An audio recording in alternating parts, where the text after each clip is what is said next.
अपने यहाँ गर्मी में बीती जात बा। चला भगवान करे से बीती जाए बहनी गर्मी में हो। चला और सभी खाना बढ़िया है। हाँ तो बढ़िया। नमस्ते। नमस्ते। अरे हम कहिए दीदी नमस्ते हो। नमस्ते नमस्ते मेरी बहनी। और का हवा पतर का और भैया बहनी अपन बतावा कैसे आओ। अच्छा ठीक है तुम्हारे यहाँ ठीक है दीदी। कहाँ गए अपना वो खाए चला। अरे अरे बहनी हाँ सुने पर कई घर से नहीं पाई। अरे है ना कौन उन के रहन भी ना है कौन आए हाँ। नमस्ते नमस्ते जी।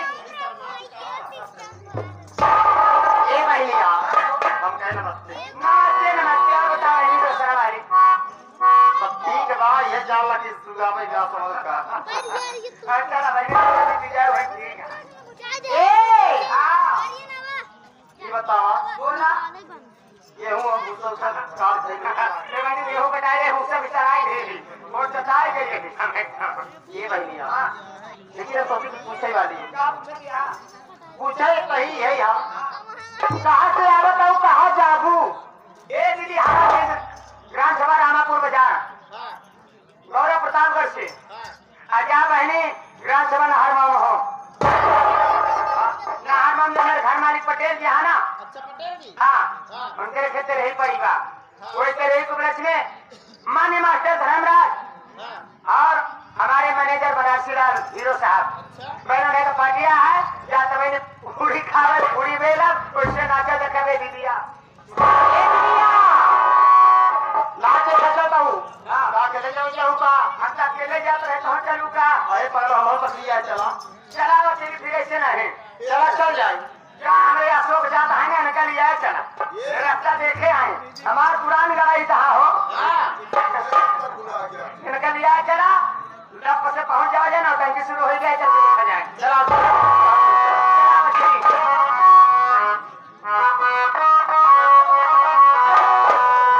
जब से तू सैया गैया हरियाणा और घोटे घोटा नहीं के हमारा से खाना अरे छोड़ी गैया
जी की जय।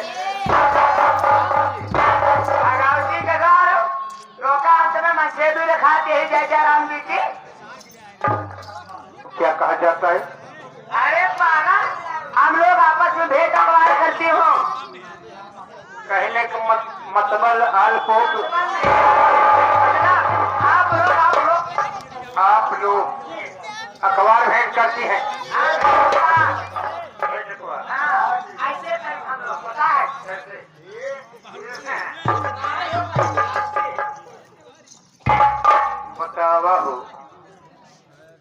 बतावा यही भेंटे कबार में हम गए गड़बड़ाए तब गए ठोकाए। वैसे बहुत भारी भूल हो गई, बहुत भारी गलती हो गई। अच्छा ये बताइए, हाँ, ये जनाना गुलशन है, यहाँ मर्दों का आना सख्त मना है तो कैसे आया रे? कहने का मतलब ये जमाना गुलशन है। जमाना नहीं हरामखोर, जनाना गुलशन। जमाना गुलशन कह रहे हो कैसे चले आए? कैसे आए तुम? गोड़े गोड़े नतीजारू हो। ऐसे भाई कैसे चले आए? आज तुम यहाँ कैसे आए? मर्दों का आना सख्त मना है। मर्दों के आना सख्त मना है। मर्दों का सख्त मना नहीं है ना? मर्दों का आना मर्दों के आना सख्त मना है। क्या है? तो सबसे पहले तो अपना नाम बता, बचा अपनी परिचय दे। तू कहाँ से आ रहा है, कहाँ जाएगा, तेरा नाम क्या है, तेरा काम क्या है? कहने का मतलब आप लोग हमारा लेना चाहती है, हमारा पर्चा।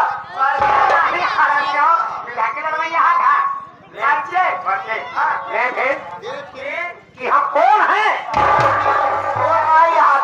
पियाली धुरा आप कौन हैं? कि हम कौन हैं? पहले मेरी बात सुनो। गाली बकोगे ना तो बहुत मारूंगी। पहले मेरी बात सुनो कि हम कौन हैं, कहाँ से आ रही हैं। बताओ तुम कमल से हमका ही नहीं पता है हम का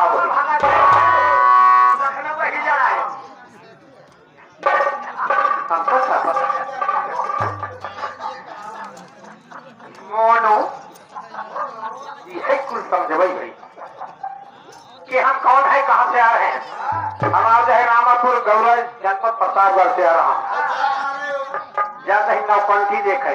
नौटंकी रे, नौटंकी नौटंकी। हाँ, कहाँ जाता है नौटंकी? कहाँ?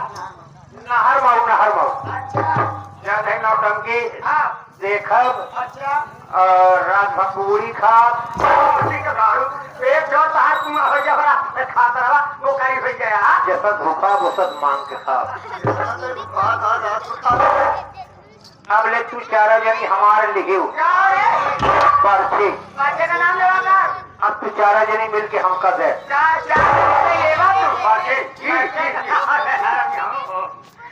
यानी हम लोगों का परिचय देना चाहता है।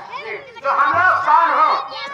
हम लोग मान्य मास्टर धर्मराज खलायकी और मैनेजर हमारे बनारसी लाल हीरो साहब। हम लोग उन्हीं की पार्टी की भाई जी हो रहे। हमको क्या पता कुछ पार्टी में आप लोग बाई हैं।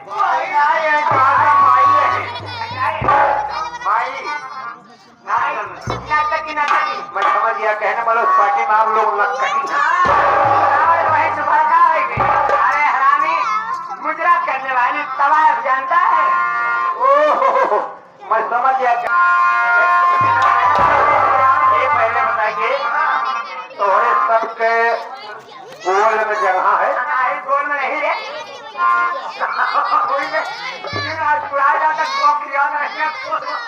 तो क्या कितना जगह चाहिए? ज्यादा नहीं होगा, बस थोड़ा जगह चाहिए। कितना अगर जगह मिल जाए तो बैठे जुआड़ बने। इतना जगह में कौन फैक्ट्री खोल देता है? ऐसे में नहीं खोले, बैठे जुआड़ बनाए ले। जब बैठे जुआड़ बन जाए तो लड़ाई वाला जुआड़ बन जाए। जगह मिल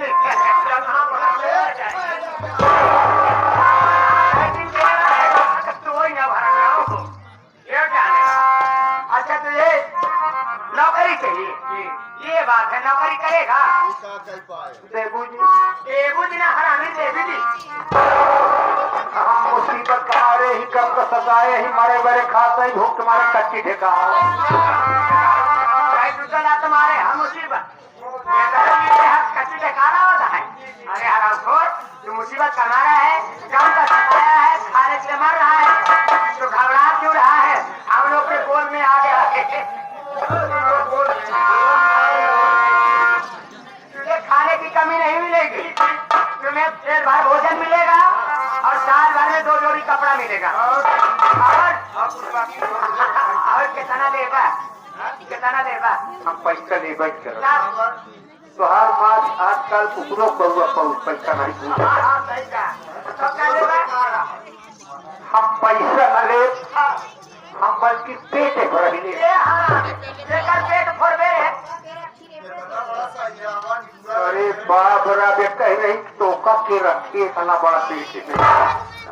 ये समझदार कम है, समझदार कम है। तेरे कहने का मतलब तू पेट के रहने का मतलब तू भोजन करेगा। सिर्फ तुझे भोजन चाहिए। पहले इतना सस्ता नौकर कहाँ बहू होगा? और बहू है यार चला बनारसी लाल हीरो साहब का मंडली बा, वही में कल लगाए कि हजार नहीं कुछ तो करा ही नहीं चाहिए। वही हम लगाओ और हमारे घोघर जुआड़ बनाओ।